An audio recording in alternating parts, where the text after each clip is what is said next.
ನಿಮ್ಮ ಬದುಕನ್ನು ಕಟ್ಕೊಳ್ಳಿಕ್ಕೆ, ಭವಿಷ್ಯವನ್ನು ರೂಪಿಸ್ಕೊಳ್ಳಿಕ್ಕೆ, ನಿಮ್ಮ ಬದುಕನ್ನು ಹಸನು ಮಾಡ್ಕೊಳ್ಳಿಕ್ಕೆ NSS ಕ್ಯಾಂಪು ಬಹಳ ಪರಿಣಾಮಕಾರಿಯಾಗುತ್ತೆ.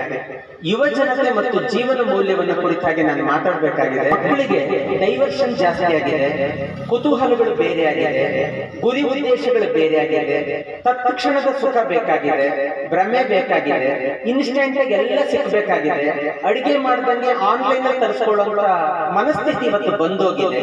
ನಿಮ್ಮನ್ನ 2 ಗಂಟೆ ಕೂತ್ಕೊಳ್ಳಿ, 1 ಗಂಟೆ ಕೂತ್ಕೊಳ್ಳಿ ಅಂತ ನಾವು ಹೇಳ್ತಾ ಇರೋದು ಇವತ್ತು ಮೂರ್ಖರಾಗಿದ್ದೀವಿ.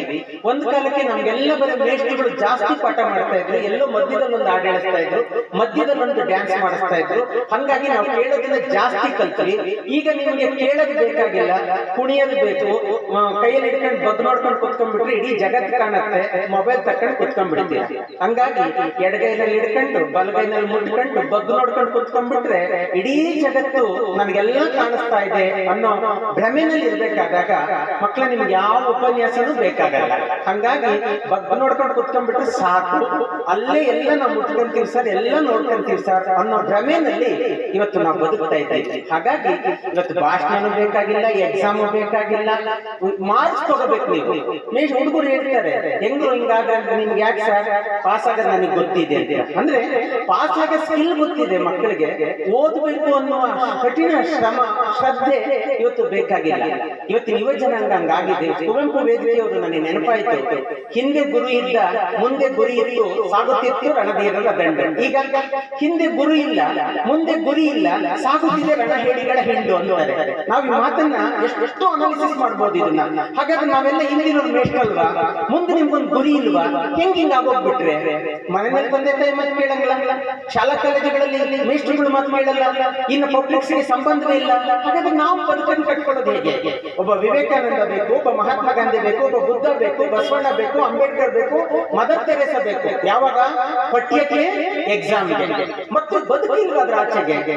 ಮಕ್ಕಳ ನೆನಪಿಟ್ಕೊಳ್ಳಿ, ಓದು ಬರಹ ಬರ್ದೇ ಇರ್ತಕ್ಕಂಥ ನಿರಕ್ಷರ ಕುಕ್ಷಿ ಒಬ್ಬ ಹೆಣ್ಣುಮಗಳು ಒಂದು ಮೌಲ್ಯವನ್ನು ಹೇಳ್ಕೊಡ್ತಾಳೆ. ಮೌಲ್ಯ ಅಂದ್ರೆ ಏನ್ ಗೊತ್ತಾ? ಒಂದು ಒಪ್ಪಿತ ನಡವಳಿಕೆ.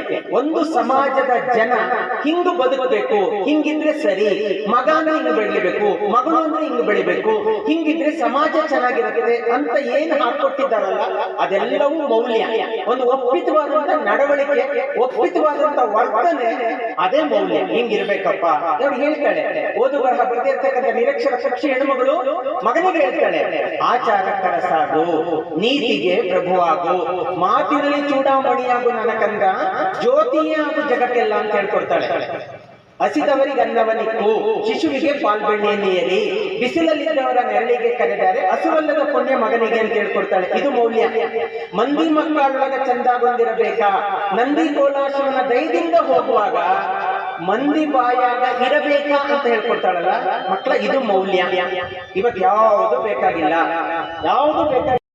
NSS ಕ್ಯಾಂಪ್ಗಳು ನಿಮ್ಮ ವರ್ತನೆಯನ್ನು ಬದಲಾವಣೆ ಮಾಡಬೇಕು. ಏನ್ ಗೊತ್ತಾ? Behaviour is always greater than knowledge ಅಂತ ಒಂದು ಮಾತಿದೆ. ನಿಮ್ಮ ವರ್ತನೆ ಇದೆಯಲ್ರಿ, ನಿಮ್ಮ ನಾಲೆಡ್ಜ್ ಗಿಂತನೂ ಒಂದು ಪಟ್ಟು ಜಾಸ್ತಿನಂತೆ. ಎಲ್ಲೆಲ್ಲ ನೀವು ಒಂದೊಂದು ಮಾರ್ಕ್ಸ್ ಅನ್ನ, ನಿಮ್ಮ ಜ್ಞಾನವನ್ನ ಸ್ವಲ್ಪ ಕಡಿಮೆ ಮಾಡ್ಕೋತೀರೋ, ನಿಮ್ಮ ವರ್ತನೆ ಎತ್ತರ ತಗೊಂಡೋಗತ್ತಂತೆ. ಅಂತವಳಲ್ಲ ಕಣೋ, ಅಂತವನಲ್ಲ ಕಣೋ ಅಂತ. ನಿಮ್ಗೆಲ್ಲ ಒಂದು ಕಾಲಕ್ಕೆ ಹೆಣ್ಣು ನೋಡ್ಬೇಕಾದಾಗ ಅಪ್ಪ ಹೆಂಗೆ, ಅಮ್ಮ ಹೆಂಗೆ, ಅವ್ರ ತೋಟ ಇದೆಯಾ, ಅಣ್ಣ ತಮ್ಮ ಹೆಂಗೆ ಅಂತ ಕೇಳ್ತಾ ಇದ್ರು. ಈಗ ಹಂಗಲ್ಲ. ನೀವು ಓದಿ ಸ್ಕೂಲು, ನಿಮ್ ಕ್ಲಾಸ್ಮೇಟು, ನಿಮಗೆ ಪಾಠ ಹೇಳ್ಕೊಟ್ ಮೇಸ್ಟ್ರು, ಬಸ್ಸಿನ ಡ್ರೈವರ್ನ, ಕಂಡಕ್ಟರ್ನ ಕೇಳ್ತಾವ್ರ. ಈಗ ಹೆಣ್ಣು ನೋಡಕ್ ಹೋದಾಗ ಇವಳು ಹೆಂಗೆ ಕಾಲೇಜ್ಗೆ ಹೋಗ್ತಿರಲ್ಲ ಇದೇ ಬಸ್ಸಲ್ಲಿ ಅಂತ ಕಂಡಕ್ಟರ್ನ ಕೇಳಿ ಮದ್ವೆ ಆಗ್ತಾವ್ರ. ಈಗ ನಿಮ್ಗೆ ಅನ್ಸಿರ್ಬೋದು, ಬಸ್ ಸ್ಟ್ಯಾಂಡ್ ಆಗ ಅದ್ಭುತವಾಗಿ ಮಾತಾಡೋದು, ಬಸ್ಸಲ್ಲೆಲ್ಲ ಅದ್ಭುತವಾಗಿ ನಗೋದು, ಇವ್ರನ್ನ ಗೇಲಿ ಮಾಡೋದು ಅನ್ಕೊಂಡು ಕಂಡಕ್ಟರ್ ಕೂಡ ನಿಮ್ ಮದ್ವೆ ಡಿಸೈಡ್ ಮಾಡ್ತಾನೆ. ಆ ತರದ ಸ್ಥಿತಿ ಇವತ್ತು ಬಂದಿದೆ.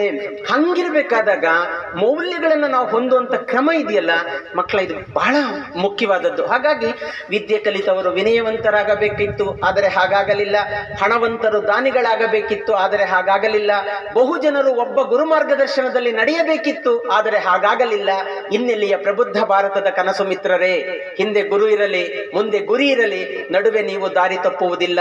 ಹಿಂದೆ ಗುರು, ಮುಂದೆ ಗುರಿ ಇಲ್ಲದೆ ಹೋದರೆ ಇನ್ನೂ 25-30 ವರ್ಷಗಳು ಬೇಕಾಗುತ್ತದೆ ನಿಮ್ಮ ಬದುಕಿನ ಗುರಿಯನ್ನು ನಿರ್ಧರಿಸಿಕೊಳ್ಳಲು. ದಯವಿಟ್ಟು ನೆನಪಿಟ್ಕೊಳ್ಳಿ, ಇದು ನಾನು ಹೇಳಿದ್ದಲ್ಲ, ಒಂದು ಪುಸ್ತಕದ ಅಂಗಡಿಯ ಮುಂದೆ ಬರೆದಂತ ಒಂದು ಸಾಲು. ಹಾಗಾಗಿ ಒಂದು ಶ್ರದ್ಧೆ ಇರಲಿ, ಒಂದು ಪ್ರಾಮಾಣಿಕತೆ ಇರಲಿ, ಬದುಕಿನ ಬಗ್ಗೆ ಪ್ರೀತಿ ಇರಲಿ, ಮತ್ತೆ ಖುಷಿಯಾಗಿ ಬದುಕನ್ನ ಕಳೀರಿ. ನೀವ್ ಏನು ಪಡ್ಕೋತೀರೋ, ಇವತ್ತು IAS ಮಾಡ್ಬೋದಮ್ಮ, ಒಂದು ಕೆಂಪು ಗೂಟದ ಕಾರು ನಿಮ್ಮ ಮನೆ ಮುಂದಕ್ಕೆ ಬಂದು ಕರ್ಕೊಂಡು ಹೋಗತ್ತಮ್ಮ. ಒಂದು ಓದು ಬರಹ ಬರ್ದಿರ್ತಕ್ಕಂಥ ತಂದೆ ತಾಯಿಗಳ ಮಕ್ಕಳು ಕೂಡ IAS KS ಆಗ್ತಿದಾರಮ್ಮ, ₹1 ದುಡ್ಡಿಲ್ದೆ, ಯಾವುದೇ ಕೋಚಿಂಗ್ ಹೋಗದೆ, ಡೆಲ್ಲಿನಲ್ಲಿ ಕೋಚಿಂಗ್ ತಗೊಳ್ಳದೆ, ನಿಮ್ಮ ಮೊಬೈಲ್ ಅಲ್ಲೇ ಸಿಗುವಂತ ಒಳ್ಳೊಳ್ಳೆ ಅಂಶಗಳನ್ನ ಡೌನ್ಲೋಡ್ ಮಾಡ್ಕೊಂಡು ಓದ್ಕೊಂಡು ಸೇವ್ ಮಾಡ್ಕೊಂಡು ಬದುಕನ್ನು ಕಟ್ಕೊಳ್ತಾ ಇದ್ದಾರೆ ಮಕ್ಕಳ. ಕೆಟ್ಟದನ್ನ ಒಂದು 5-6 ವರ್ಷಗಳ ಕಾಲ ಕಷ್ಟಪಟ್ರೆ 50-60 ವರ್ಷಗಳ ಕಾಲ ಸುಖವಾಗಿ ಇರ್ತಾರೆ ಅಂತ ದಯವಿಟ್ಟು ನೆನ್ಪಿಟ್ಕೊಳ್ಳಿ. 5-6 ವರ್ಷಗಳ ಕಾಲ ಯಾಮಾರ್ಬಿಟ್ರೆ ನಿಮ್ ಬದುಕನ್ನ 50-60 ವರ್ಷಗಳ ಕಾಲ ಕಣ್ಣೀರಲ್ಲಿ ಕೈ ತೊಳಿಬೇಕಾಗತ್ತೆ. ಹಾಗಾಗಿ ನಿಮ್ಮ ಆಯ್ಕೆ ಯಾವುದು? ತುಂಬಾ ಆಕರ್ಷಣೆಗಳಿದ್ದಾವೆ, ತುಂಬಾ ಆಯ್ಕೆಗಳಿದ್ದಾವೆ. ಸ್ಪರ್ಧಾತ್ಮಕವಾದ ಜಗತ್ತಲ್ಲಿ ಬದುಕ್ತಾ ಇದ್ದೀರಾ. ಒಂದು ಅಂಕ ಇಡೀ ನಿಮ್ಮ ಬದುಕಿನ ದಿಕ್ಕನ್ನು ಬದಲಾಯಿಸುತ್ತೆ, ಒಂದು ಪುಸ್ತಕ ಇಡೀ ನಿಮ್ಮ ಬದುಕಿನ ದಿಕ್ಕನ್ನು ಬದಲಾಯಿಸುತ್ತೆ, ಒಂದು ಭಾಷಣ ಇಡೀ ನಿಮ್ಮ ಬದುಕಿನ ದಿಕ್ಕನ್ನು ಬದಲಾಯಿಸುತ್ತೆ, ಒಂದು ಗಳಿಗೆ ಇಡೀ ನಿಮ್ಮ ಬದುಕಿನ ದಿಕ್ಕನ್ನು ಬದಲಾಯಿಸುತ್ತೆ, ಒಬ್ಬರ ನಡವಳಿಕೆ ಇಡೀ ನಿಮ್ಮ ಬದುಕಿನ ದಿಕ್ಕನ್ನು ಬದಲಾಯಿಸುತ್ತೆ, ಒಬ್ಬರ ಜೀವನ ಚರಿತ್ರೆ ಇಡೀ ನಿಮ್ಮ ಬದುಕಿನ ದಿಕ್ಕನ್ನು ಬದಲಾಯಿಸುತ್ತೆ. ಅದ್ಯಾವುದು ಅನ್ನೋದಕ್ಕೆ ಸದಾ ಸಿದ್ಧರಿರ್ಬೇಕು. 2 ಕಿವಿನಲ್ಲೂ ಕೂಡ ತೆರೆದು ಕೇಳ್ತಾ ಇರಬೇಕು. ಎಷ್ಟು ಸಾಧ್ಯ ಆಗತ್ತೋ. ವೆರಿ ಸಿಂಪಲ್ ನಾಲೆಡ್ಜ್ ನೋಡಿ. ತಲೆ ಕೂದ್ಲಿದ್ರೆ ನೀವು ಹೆಂಗ್ ಬೇಕಾದ್ರೂ ಏನೆಲ್ಲ ಕಷ್ಟಪಟ್ಟಿರ್ತಾರೆ, ಅದ್ರ ಅರಿವು ನಿಮ್ಗಿರ್ಲಿ.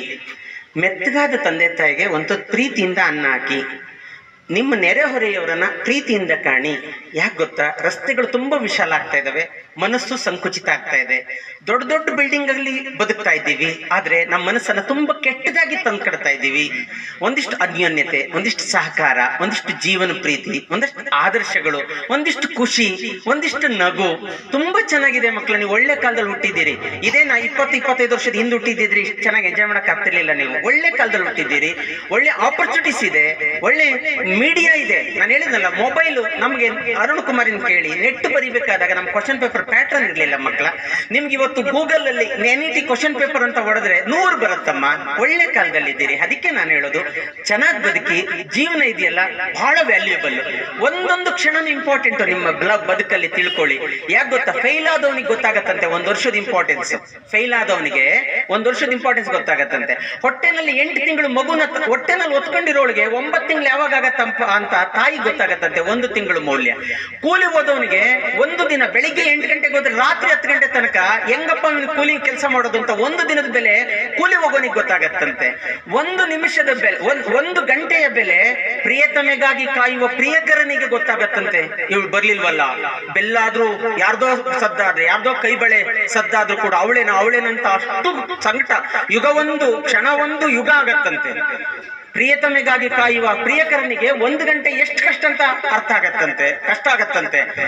1 ನಿಮಿಷದ ಬೆಲೆ ಟ್ರೈನ್ ಮಿಸ್ ಆದವ್ರನ್ನ ಕೇಳಿ ಸುಮ್ನೆ. 1 ನಿಮಿಷದ ಬೆಲೆ, 1 ಸೆಕೆಂಡಿನ ಬೆಲೆ ಒಲಿಂಪಿಕ್ಸ್ ನಲ್ಲಿ ಸೋತವರನ್ನು ಕೇಳಿ. ಬ್ಯಾಡ್ ಅಲ್ಲಿ ತಕ ಯಾಕೆ ಹೋಗ್ತೀರ? ಸಿಗ್ನಲ್ ಅಲ್ಲಿ ಹಂಗ್ ಕಾಯ್ತಿರ್ತಾರೆ ನೋಡಲ್ಲಿ, 3, 2, 1 ಅಂತ ನಂಗೆ ಆರನ್ನು ಬರ ಸಿಗ್ನಲ್ ಅಲ್ಲಿ 1 ಸೆಕೆಂಡ್ ಎಷ್ಟು ಇಂಪಾರ್ಟೆಂಟ್ ಅಂತ. This is very valuable. ಮತ್ತೆ ಇಂಥ ಅವಕಾಶ ಸಿಗಲ್ಲ ನಿಮ್ ಲೈಫ್ ಅಲ್ಲಿ.